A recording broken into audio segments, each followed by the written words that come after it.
Please tell me you've all seen the freaking Dick Parkinson's romance novel.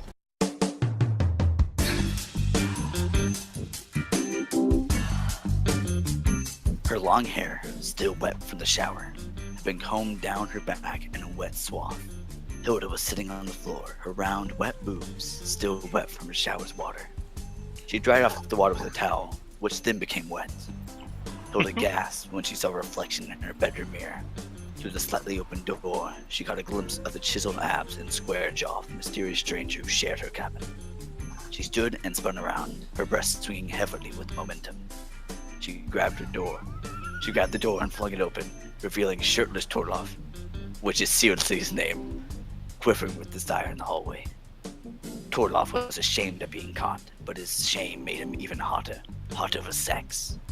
He stepped into the room, and his bulging abs accidentally smushed into Hilda's rich chest.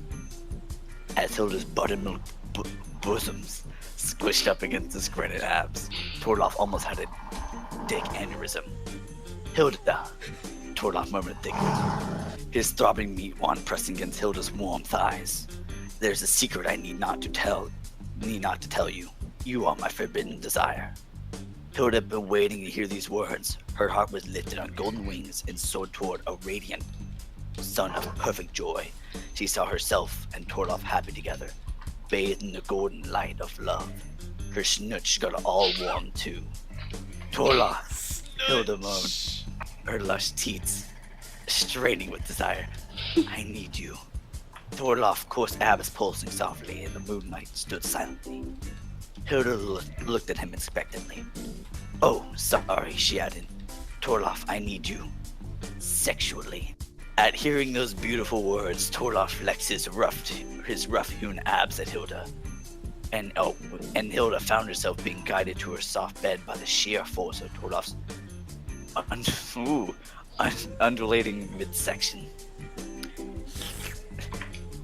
She parted her thighs in anticipation, exposing the soft pink petals of her clutch. Clunge? What the fuck kind of word is that? Torloff entered her like she was a lottery. Her engorged pecker pushed inside her, and she felt fulfilled with sexual fulfillment. Hilda clutched the bedsheet with lust and ecstasy and her hands. Her spongy love mountains. Oh, I can't let that slide. Her spongy love mountains twirled to and fro with each pounding.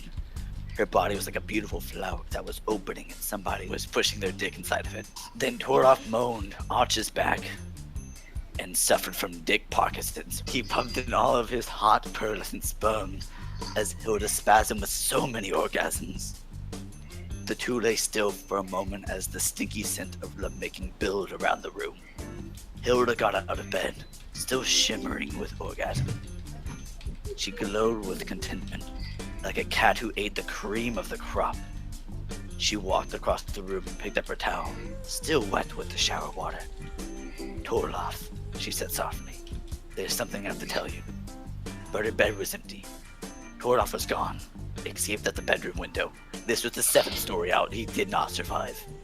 In the distance, Hilda heard the fading sounds of galloping abs.